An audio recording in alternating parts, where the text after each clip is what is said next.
여러분 안녕히 주무셨습니까? 참 좋은 아침입니다. 우리 2014년 4월 22일 화요일 말씀으로 드리는 오늘의 본지 함께 합니다. 디모데전서 6장 17절에서 21절까지 마지막 부분을 함께 봅니다. 같이 읽습니다. 시작. 네가 이 세대에서 부한 자들을 명하여 마음을 높이지 말고 정함이 없는 재물에 소망을 두지 말고 오직 우리에게 모든 것을 후히 주사 누리게 하시는 하나님께 두며 선을 행하고 선한 사업을 많이 하고 나누어 주기를 좋아하며 너그러운 자가 되게 하라. 이것이 장래에 자기를 위하여 좋은 터를 쌓아 참된 생명을 취하는 것이니라. 디모데야, 망령되고 헛된 말과 거짓된 지식의 반론을 피하므로 네게 부탁한 것을 지키라. 이것을 따르는 사람들이 있어 믿음에서 벗어났느니라. 은혜가 너희와 함께 있을지어다. 오늘 우리가 읽은 디모데전서 마지막 부분을 중심으로 부자됨의 급소를 찔러 마비시키는 복음이라는 제목의 하나님 말씀 증거합니다. 부자됨의 급소를 찔러 마비시키는 복음. 부자됨의 급소입니다. 부자의 급소가 아니라. 여러분, 이제 그 목회자, 에베소 교회의 목회자인 디모데에게 보내는 편지, 이 목회 서신 아닙니까? 목회에 관한 서신. 마지막에 또 부자에 대한 이야기를 사도 바울이 하십니다. 이 마지막 6장에 돈에 대한 이야기가 왜 그렇게 반복되는지 모르겠어요. 왜 이렇게 반복될 것 같습니까, 여러분? 이 선민과 돈의 관계가, 교인과 돈, 선민과 돈의 관계가 이게 역사가 있는 관계입니다. 우연히 목회서신의 마지막 부분에, 이 디모데전서 마지막 부분에 이렇게 돈에 관한 얘기가 반복돼서 나오는 게 아니에요. 구약에서 선민 이스라엘이 망해서 복지에서 쫓겨가게 되는 이유가 뭐였습니까? 구체적으로 바알과 아세라 숭배였습니다. 그러면 바알과 아세라가 뭐 하는 신입니까? 뭐 하는 신이라고 여겨졌던 우상입니까? 풍요와 다산을 주관하는 남신과 여신이라고 생각했습니다. 풍요와 다산이 뭡니까? 부자 되는 거예요. 돈 많이 버는 겁니다. 그래서 망했어요, 선미. 돈 때문에 망한 겁니다. 돈을 좋아하다가. 그러면 예수님 때는 그 당시 여호와 하나님을 믿는 유대교, 그리스도, 메시아를 기다리는 유대교의 상태는 어땠습니까? 상징적으로 대제사장들이 하나님과 선민 이스라엘 간의 중재 역할을 해야 되는 그 사람들이 성전을, 하나님이 임재하시는 것의 상징이 되는 장소인 성전을 장사하는 구렬로 만들어 버렸습니다. 그러니까 탁월한 비즈니스맨들이 된 거예요. 장소를 빌려주고 대여업을 한 겁니다. 장사꾼들에게. 그리고 종교적으로 최고 엘리트 그룹이었던 바리새인들, 그러니까 이스라엘의 사상의 경향을 지배하던 자들입니다. 바리새인, 사두개인들과 싸웠다 그러지만 바리새인만큼 영향력이 크지 못했다고 봐요. 물론 사두개인 중에 뭐 공회, 사내들인 공회 의원이 있었고 그랬지만은, 근데 이 바리새인들이 누구냐면 돈을 좋아하는 사람들이, 결국은 사두개인 중에서 대제사장들이 포함되어 있고, 대제사장도 돈을 좋아하고 바리새인도 돈을 좋아하고, 그러니까 종교 지도자 그룹에 속한 모든 사람이 다 돈을 좋아했던 겁니다. 그래서 예수님께서 채찍으로 다 쓸어버리실 정도로, 그리고 바리새인들을 향해서는 독사의 새끼들이라고 말할 정도로, 그 이유가 돈을 좋아했다는 거예요. 그러면 여러분, 중세교회는 어땠습니까? 세속적인 권력을 장악합니다. 항상 권력은 돈으로 연결이 됩니다. 예나 지금이나. 바티칸 지하금고에 온 세상의 보물이 다 소장되어 있다는 그러한 루머성의 사실 말고라도 루터의 종교개혁이 중세 교회를 향한 거 아닙니까? 왜 일어났습니까? 결국 돈과 연관돼서 종교개혁이 일어납니다. 교황 레오 10세가 성 베드로 대성당 수축을 위해서 돈이 모자란 거예요. 그러니까 그 건축비를 충당하기 위해서 면죄부 판매를 선포하게 됩니다. 그 면죄부 판매가 이 비텐베르크의 젊은 무명의 신학자의 신앙적 양심을 건드렸던 거예요. 그래서 종교개혁이 일어난 겁니다. 결국 교황과 교회가 교인들로부터 돈을 모으려고 하다가 종교개혁이 일어난 겁니다. 그러면 현재 교회는 어떻습니까? 예배당 건축 몇백억, 몇천억짜리 예배당 건축을 하기 위해서 은행에서 막대한 돈을 융자를 받습니다. 그리고 그 빚을 갚아나가면서 건축비를 충당하기 위해서 교인들에게 면죄부 판매와 거의 버금가는 헌금 행위를 유도하기 위해서 다양한 방법들을 동원하고 있습니다. 방법이 다를 뿐이지 그 시대와 지금의 시대의 시대적 차이를 다 벗겨내버리고 마음, 그 교회 지도자들의 마음 상태를 다 아주 싹 베껴서 알몸으로 드러내 보이면 교황 레오 10세나 지금의 교회 건축비를 충당하기 위해서 다양한 방법으로 헌금을 하게 하려는 목사님들이나 교회 지도자인 장로님, 당회원들이나 마음은 똑같은 거예요. 그러니까 교회가 잘 되고 못 되고는 교인들이 많아져야 되는 거 아니겠습니까? 현대 기준으로. 근데 그 궁극적인 교인 수가 많아지는 것에 대한 그 강렬한 바람이 재정의 풍족함으로 귀결이 되는 겁니다. 그래서 예배당도 짓고 뭐 이런저런 혜택을 누리기 위해서 재정적인 풍족함으로 귀결된다 이겁니다. 그러니까 여러분 이렇게 보시면 돼요. 제2의 종교개혁이 일어난다 그러면 돈에 먹혀버린 교회에 대해서 제2의 종교개혁이 일어나게 될 겁니다.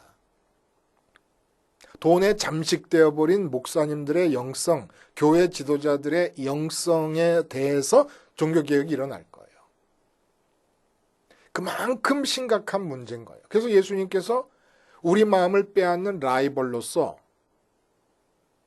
하나님의 라이벌로서 재물을 이름을 올려놓은 겁니다. 그만큼 심각한 문제라는 거예요.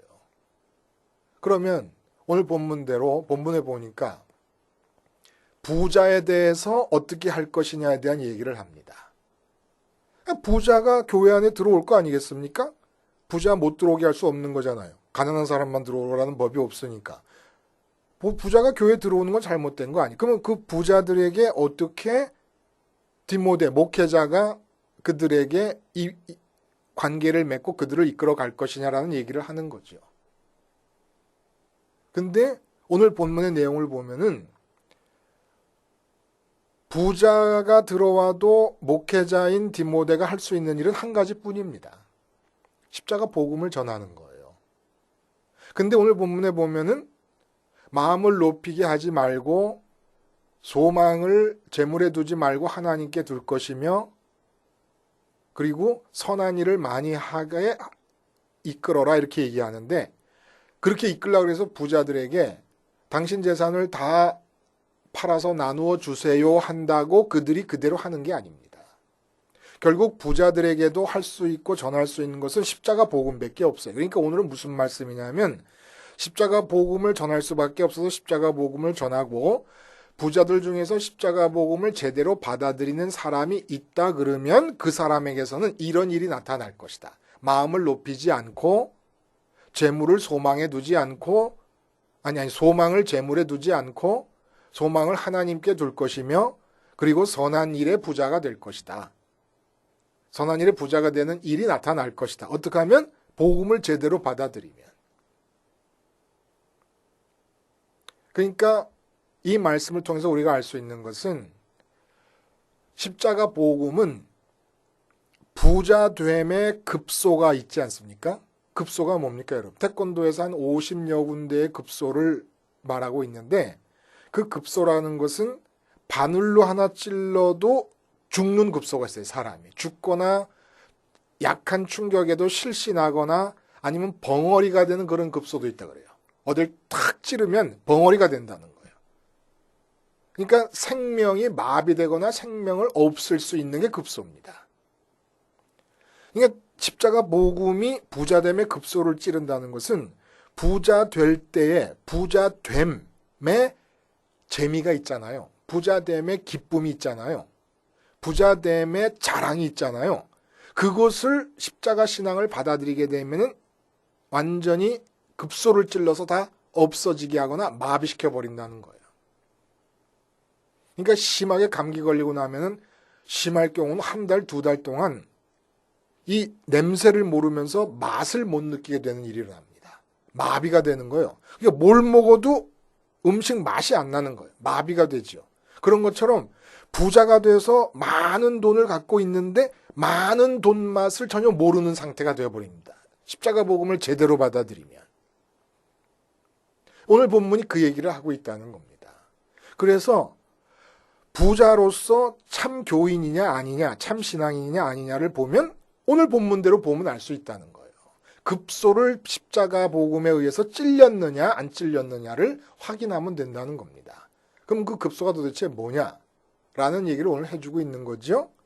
이 세대에서 부한 자들을 명하여. 그러니까 지금 이 땅 위에서 이 세상에서 살고 있는 동안에 부자가 된 사람들을 명해서 마음을 높이지 말고라는 얘기가 나옵니다.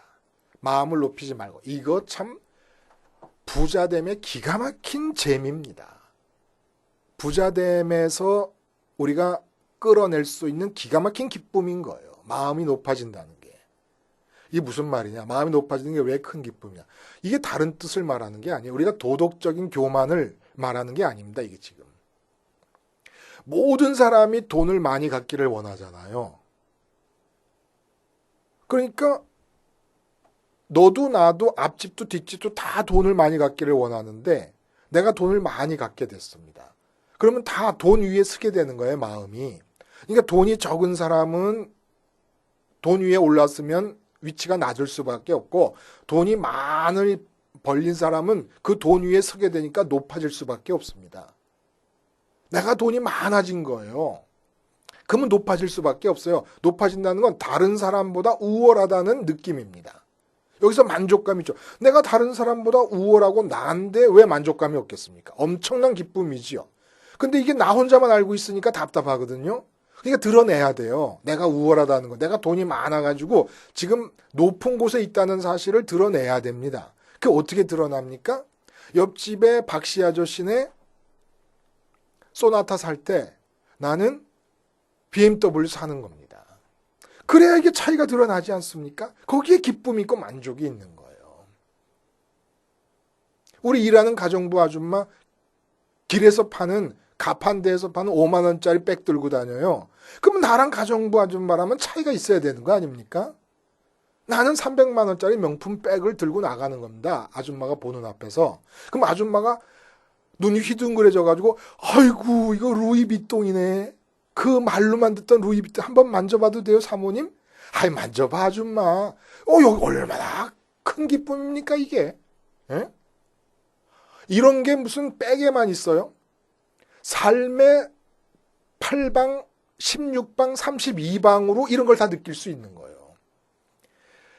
강남의 어느 백화점에 주차를 하다가 제가 알게 된 건데 1년 동안에 쇼핑하는 액수가 1억이 넘지 않습니까? 그럼 VVIP가 돼가지고 그 VVIP 사모님들은 차를 몰고 왔을 때 그냥 그 진입로 그리고 바로 내리자마자 백화점 출입구로 들어갈 수 있는 그 자리에다 그냥 세워두면 됩니다.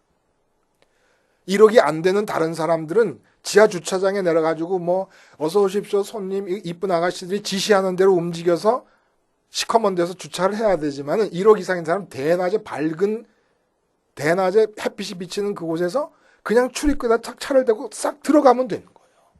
VVIP 그 무슨 증서가 딱 차에 있으면. 뭐 비행기 퍼스트 클래스, 예?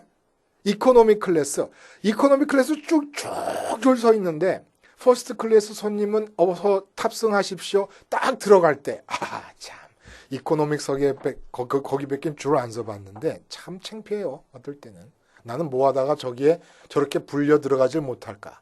이게 마음을 높이지 말고라고 하는 말 속에 들어있는 부자됨의 기쁨이에요. 근데 십자가를 받아들이잖아요.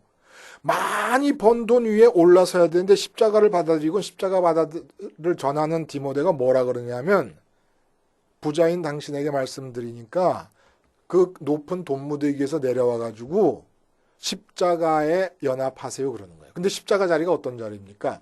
이 세상에서 사람에게 주어질 수 있는 자리 중에 가장 낮은 자리예요. 십자가 자리가. 그러니까 십자가 복음을 받아들인다는 것은 부자들에게는 급소입니다. 급소.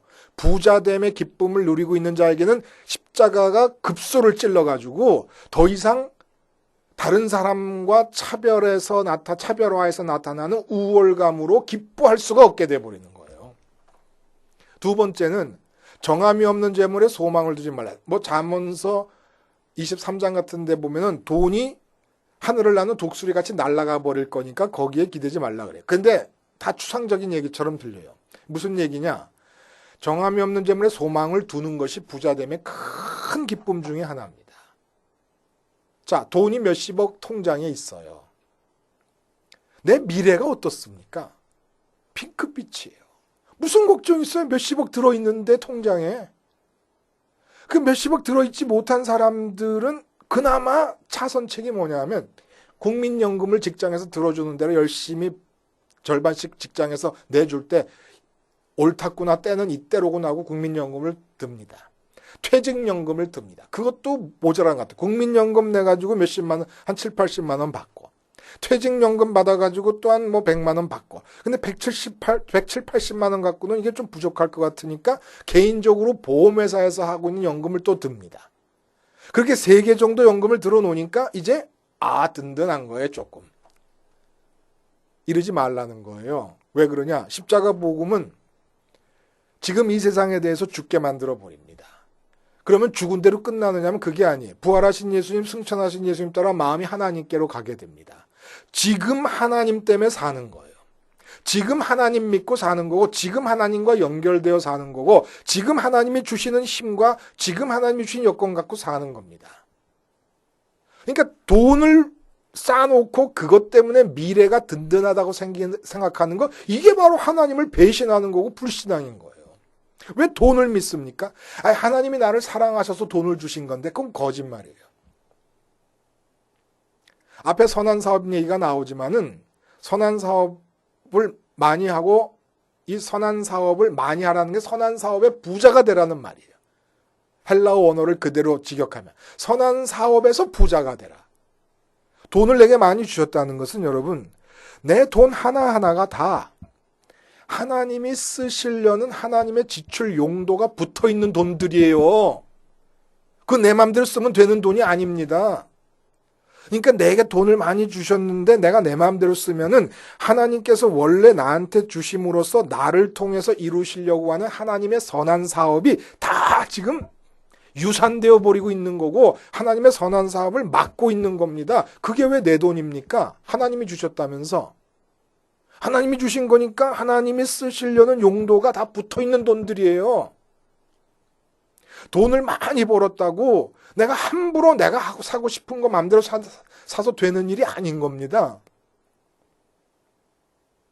그래서 미래에 대한 보장은 돈에 있는 게 아니라는 거예요. 많은 돈 저축해 놨다고 되는 게 아니라는 겁니다. 십자가를 받아들인 사람은 미래에 대한 보장이 미래에도 지금 내가 하나님과 연결되어 있는 것처럼 그렇게 연결됨으로써 하나님이 나의 보장이 되어 주실 수밖에 없는 겁니다.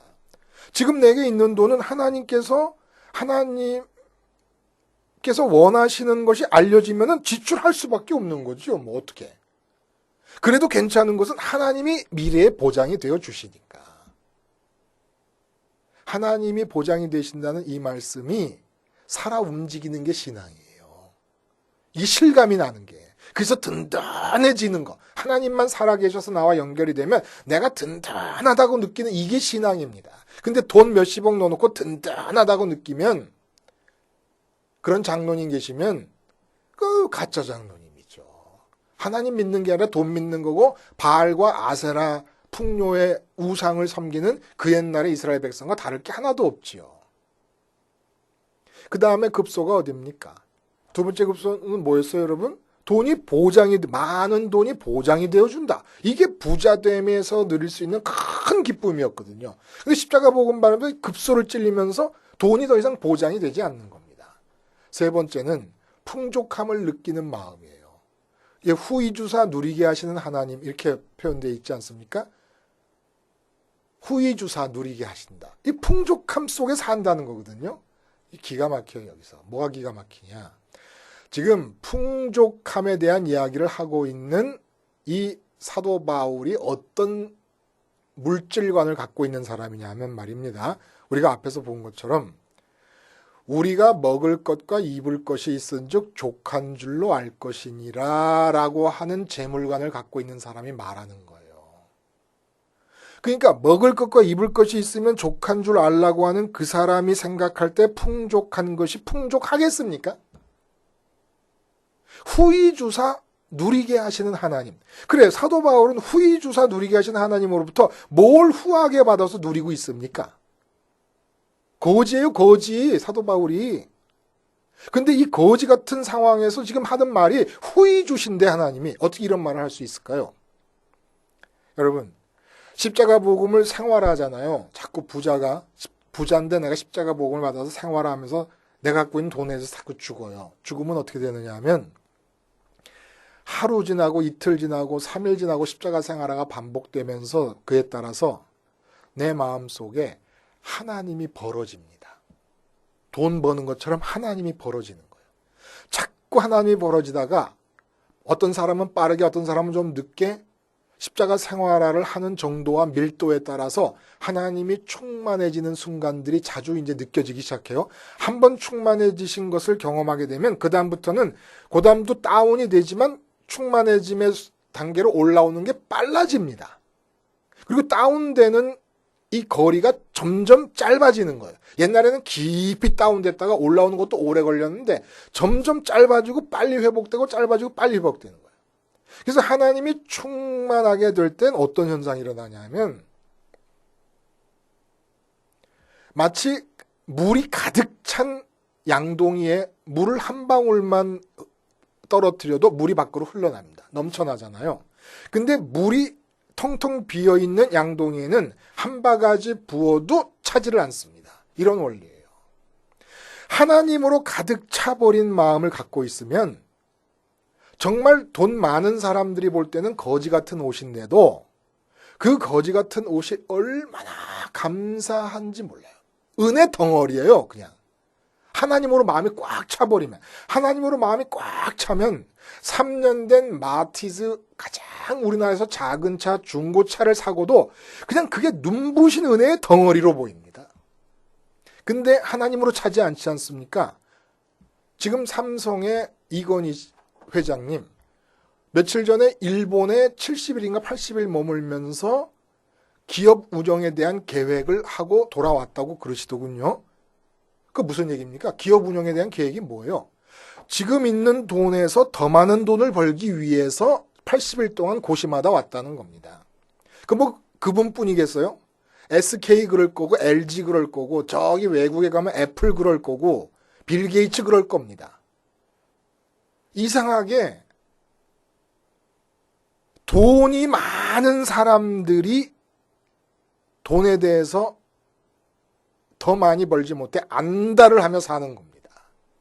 이게 또 부자됨의 큰 재미 중에 하나예요. 첫 번째 재미가 뭡니까, 여러분? 부자됨의 재미가 마음이 높아지는 거예요. 차별화를 통해서 우월한 만족감을 얻어요.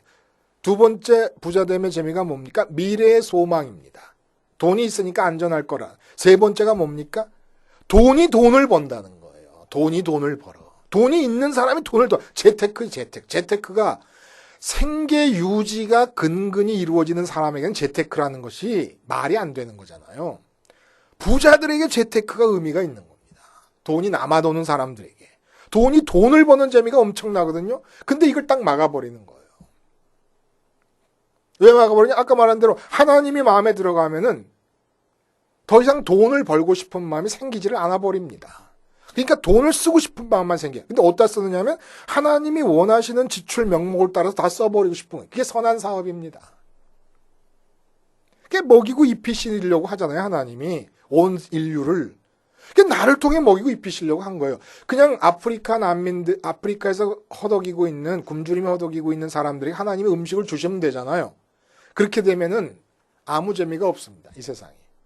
하나님이 나에게 돈을 주심으로써 내가 그들에게 먹고 살 수 있도록 내게 여유가 되는 돈을 줘버리면 하나님의 선한 사업도 이루어지고 나와 그 아프리카 어려운 사람들 간의 사랑도 이루어지는데 하나님이 다 줘버리면 우리 인간들끼리의 사랑이 없는 거예요.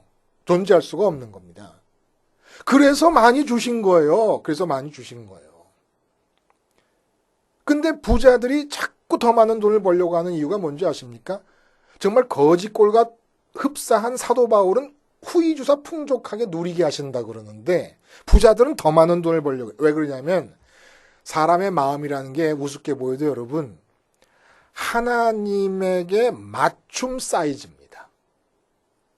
근데 하나님이 어떤 분이냐면 무한한 우주라고 말하지만 그 무한한 우주보다 더 큰 분이세요. 무한한 우주보다 더 큰 분에게 맞추어진 사이즈가 사람의 마음이에요. 하나님이 들어가 계시도록 맞추어진 사이즈가. 근데 하나님이 안 들어가고 이 세상을 집어넣는다. 우주를 집어넣어도 안 찹니다. 이게 바로 예언이에요. 우주를 집어넣어도 안 찰 거예요. 달나라를 내가 내 소유로 만들어도 안 차요. 그러니 삼성의 이건희 회장이 찰 리가 없어요. 빌 게이츠가 마음이 찰 리가 없다고요. 나는 찰 수 있습니다. 십자가 복음을 갖고 있기 때문에 내 마음은 찰 수가 있어요. 하나님을 모셔드리니까. 그러니까 나는 정말 사소한 몽땅 연필을 봐도 은혜의 빛이 나는 은혜의 덩어리인데 그분들 하나님으로 차지하는 재벌 회장님들한테는 아직도 부족한 거예요. 아직도. 마이바하를 타고 다니고 롤스로이 팬텀 10억짜리 자동차를 타고 다녀도 부족한 거예요. 그러나 달구지를 타고 다녀도 하나님으로 참은 만족해지는 겁니다. 달구지가 은혜의 빛인데 뭐, 은혜의 덩어리인데 뭐. 다 찬 사람에게는, 찰랑찰랑 넘치는 사람에게는 한 방울만 떨어뜨려도 다 은혜, 다 은혜. 이렇게 부자들을 십자가 복음으로 바뀌게 하라는 얘기를 지금 디모데가 하고 있습니다. 돈이 많이 들어옵니까? 부자가 되면 안 돼요. 성경에서 경계하는 부자가 누굽니까? 부자됨의 재미에 빠지는 거예요. 돈 많은 사람일 뿐이지 부자는 되지 마셔야 됩니다. 신앙과 부자됨은 서로 상극에 있습니다. 기도하시겠습니다. 하나님, 십자가 복음 받아들여 부자됨의 급소가 찔리게 하시고 하나님 부자로 살게 해 주시옵소서. 예수님의 이름으로 기도하옵나이다. 아멘.